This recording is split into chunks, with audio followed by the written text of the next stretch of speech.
So the title of this slide is dB operations and noise, excluding telephony. Kasi in the field of telephony, there are other types ng decibel, yung tinatawag na dBRNC, dBRNCO. So that will be probably discussed in another subject, which is actually wire communications, probably in an elective or an advanced study in ECE. So medyo ano yun exclusive lang yung mga unit na yun for telephony, yung wire comms. Decibel means 1/10, no? Deci means 1/10. 1/10 of a bell. The term bell, I think I mentioned it last meeting that it was used in measuring the attenuation of a coaxial cable, which is a very, very long cable. They want to know how the signal is lost in a very long cable.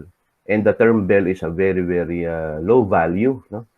0.00 something. That's why they want to make it more practical. That's why na-introduce yung term na logarithm. No? The decibel is expressed in terms of logarithm, and it is 1/10 of a bell. So it's an expression or change in power level, a means of expressing change in power level because you're comparing two powers. Kadalasan it's output over the input, or pwede rin siyang voltage. So if it is just decibel, what comes to your mind is that you're comparing two powers, and if it is talking about amplification, you're thinking about increasing the output power or output voltage. Okay? So these are the formulas. 10 log pagka output and input power ang kino-compare. And pagka naman voltage and current, it's 20 log or 20 log. So these are the different decibel unit with suffixes, dBm, dBn, tsaka dBmu. The truth is napakarami yan. No? Example, dBk, that means with reference to 1 kilowatt, the denominator here, dito is 1 kilowatt. Itong part na to, no?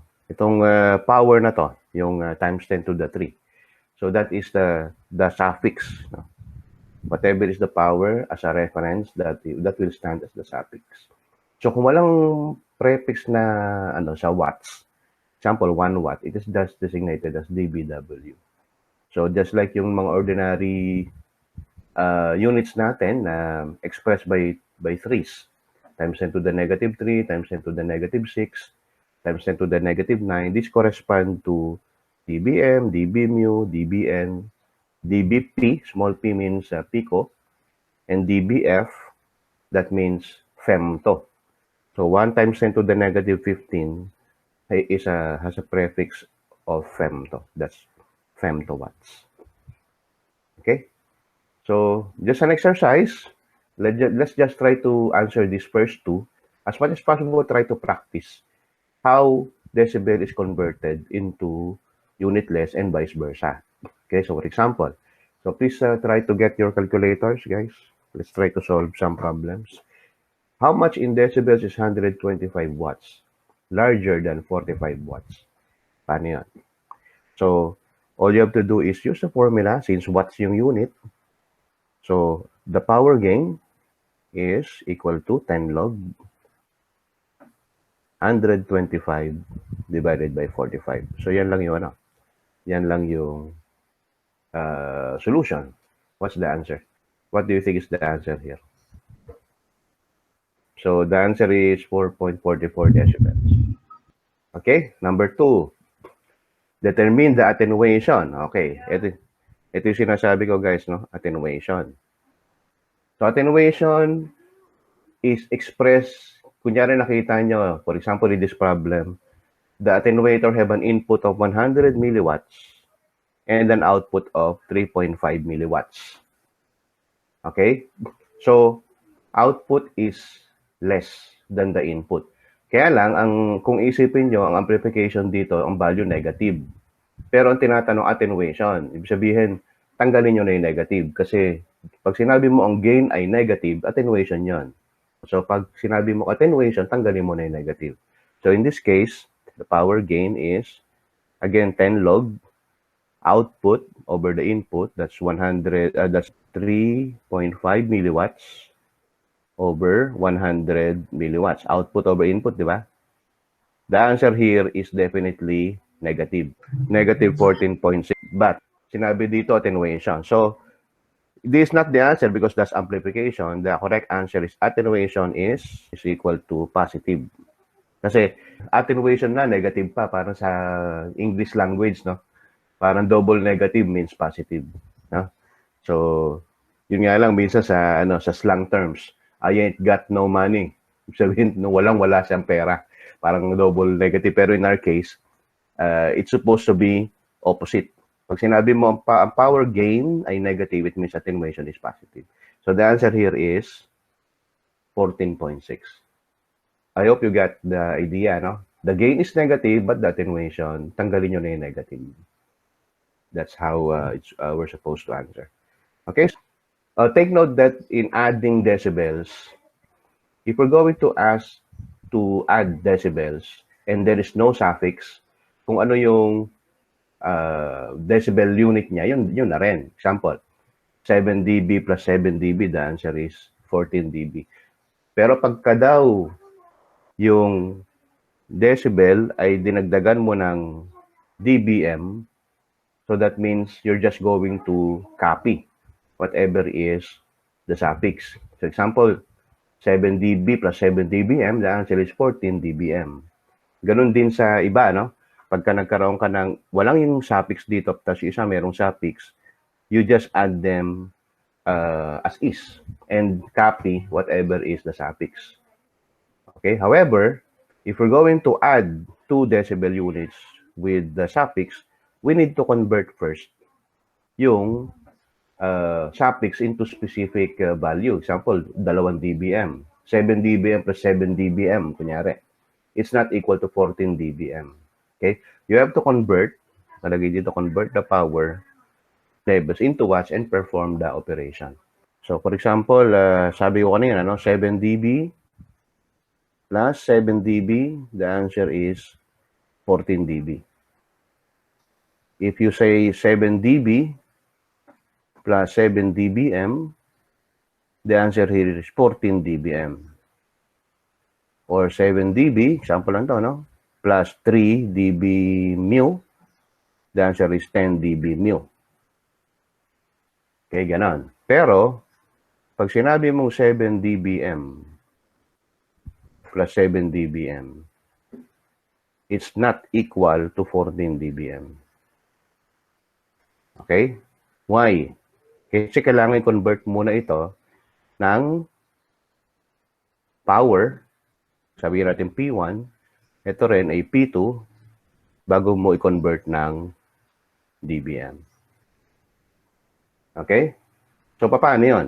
What we're going to do is reconvert. So, 7 dBm is converted to how many watts? Using your calculator, paano ba yan ginagawa ulit? Diba, kailangan mo na natin isulat yung 7 dBm is equal to 10 log the power, sabihin natin P1 yung kanina, divided by 1 milliwatt kasi nga dBm. Right? Or, since nakalagay na siya na log, wag mo nang lagyan ng unit. So, 7 na lang. So that this becomes 7 over 10 equals log P1 over 1 milliwatt. Right? And 7 over 10 it gives you 0.7. So, para mawala yung term na log, antilog natin, di ba? So, P1 over 1 milliwatt is equal to 10 raised to 0.7. So, this is 5.01. Therefore, P1 is how much? Lagay mo yung 1 milliwatt sa numerator, di ba? So, this becomes 5.01 milliwatts. P2 is also 5.01 milliwatt. Right? Ganun yung mangyayari. So, remember that we are adding 2 powers. So, what happens now? Okay, so, remember, 5.01 yung sagot natin. So, 5.01, you have to add them. 5.01 milliwatt to your P1 plus 5.01 milliwatt, which is your P2, will give us 10.02 milliwatts, right?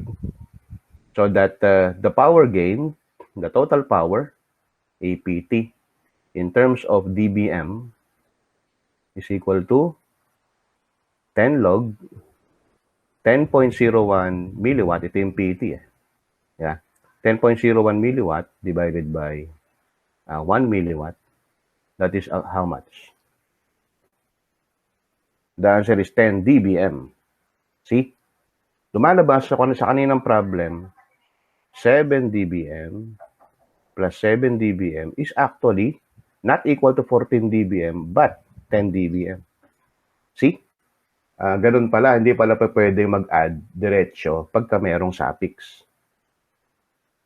Okay? Kailangan convert mo muna ng power bago mo i-reconvert ng dB na may suffix.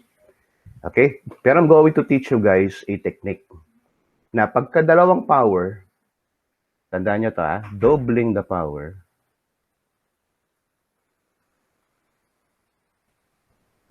actually means plus 3 dB. Okay? Tapos meron pa isa, having the power. Sabihin, kinakalahati mo yung power. This means minus 3 dB. In other words, whatever is the power stated, pero nakita mo, dumoble siya, you're just going to add 3 dB. Example, in our case kanina, 7 dBm plus 7 dBm can be rewritten as 7 dBm, dumoble, di ba? Plus 3 dB. In this case, dBm plus dB will just copy the unit. So this becomes 10 dBm. See? Yung 7 dBm pala plus 7 dBm can be written as 7 dBm plus 3 dB. Kasi dumoble yung power. Okay? Kaya that is equal to 10 dBm. Nagets? So yun yung sistema, guys. Pag nakita mong pareho, that means plus 3 dB siya. So let me just exercise your brain. Example, 7 dBm, 4 na. Paano kaya ito? Plus 7 dBm plus 7 dBm plus 7 dBm. 4 na pare-parehong power ang cascaded. Power cannot be multiplied, guys. It can only be added. So what's your answer here, guys? We know that 7 dBm plus 7 dBm is 10 dBm. And we know that 7 dBm plus 7 dBm is equal to 10 dBm. Right? So pag in-add nyo yan, pareho na naman siya. This is the same as 10 dBm plus 3 dB. The answer is 13 dBm. Okay? So pagka parehong-pareho siya, you can just apply yung plus 3 dB na rule. Okay? So pero pagka magkaiba, you really have no choice. Let's try to prove that it is really 13 dBm. So sabi natin, 4 na stage. 7 dBm is converted as approximately 5 milliwatts. So if there are 4 5 milliwatts in cascade, that means the total power is 20 milliwatts kasi times 4 nito. Okay? So that the power gain can be computed, that's in terms of dBm, is equal to 10 log 20 milliwatts over 1 milliwatt. If we're going to convert this is approximately 13 dBm. Try nyo nga. What is 10 log 20? 13.01 or approximately 13 dBm. Okay, so that's how you do addition of decibels. But take note also that if we're going to deal about subtraction, for example, kanyari sabi 7 dBm minus 3 dB. Ganun din, no? Parang addition lang din. We consider the unit with suffix. So the answer here is 4 dBm. Pagka nakita ka naman ng 7 dBm minus 3 dBm, the answer there is 4 dB. Okay? Nakita niyo yung rule, Pagka parehong may dBm, ang sagot, parang diretso mo, hindi mo na kinonvert. Diretso na sagot siya. Pero unit na lang is dB. Bakit? Kasi pag ito, transpose natin sa kabila, yun din dapat yung sagot. Example, 4 dB plus 3 dBm, the answer is 7 dBm. Okay? Bakit may suffix yung dalawa, tapos pagdating dito, nawala? Take note ng rules ng logarithm, no?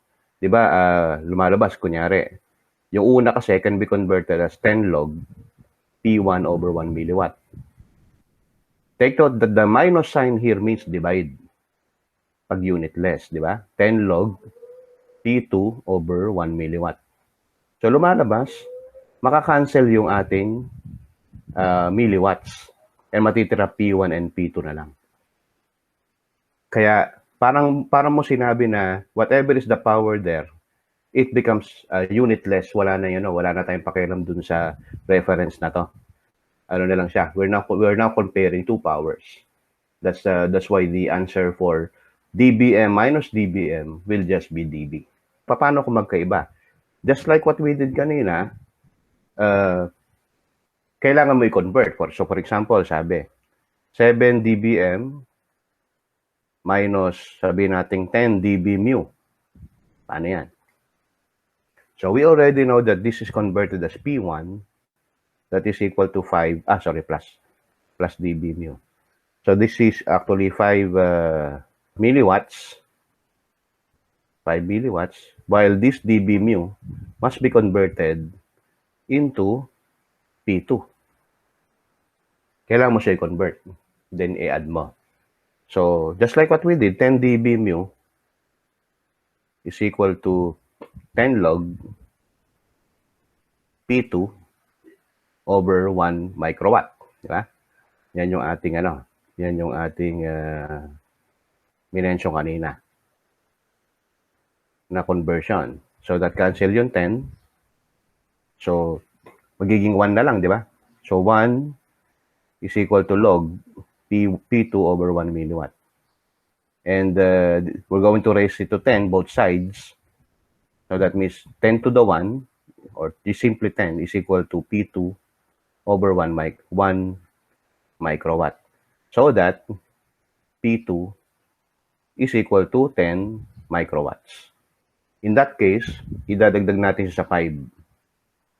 So what is 5 watts plus 10 microwatts? It's a very, very small value, no? Kahit sabihin mong mas malaki to sa magnitude. Pero dBm kasi yung isa. Ito, dB mu. So what happens is that the final answer here, if we're going to add P1 plus P2, that's 5 milliwatts plus 10 microwatt, that gives you 5.01. Kasi 5 milli plus 10 micro will give you 5.01 milliwatts. Nakita nyo guys, masyadong mababa yung 10 dB mu compared to 7 dBm. So we can approximate this to be the same as this one. So the answer here is approximately also 7 dBm. So kailangan significant yung value nito if masyadong mababa yung suffix niya para medyo tumaas yung value ng 7 dBm. Okay, gets? Bottom line, you have to convert everything into its watts or absolute power unit before doing the addition. When it comes to subtraction, pag minus naman to, ibig sabihin, ma-minus naman natin yung power. Ibig sabihin, nagkaroon siya ng attenuation. So, that's a power reduced naman. Okay? So, these are sample questions. Let's try to answer only the first two. Meron ba susunod dyan, ano? What is the power output of a three-stage amplifier having gains equal to 2 decibels, gains equal to 25 decibel, negative 35 dB and 50 dB respectively if the input power is 10 milliwatts. So, paano gagawin yan, guys? So, here, the total power gain in terms of decibels is just addition. So, yung first stage amplifies, the second stage attenuates, the third stage amplifies again. So, 25 minus 35 plus 50 will give you how much? So 75 minus 35 will give you 40, di ba? 40 decibels.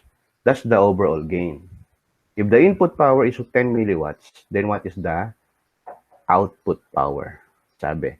Since nakuha na natin overall power gain, this will just be equal to 10 log P out over 10 milliwatts. That's P in. So how much is P out?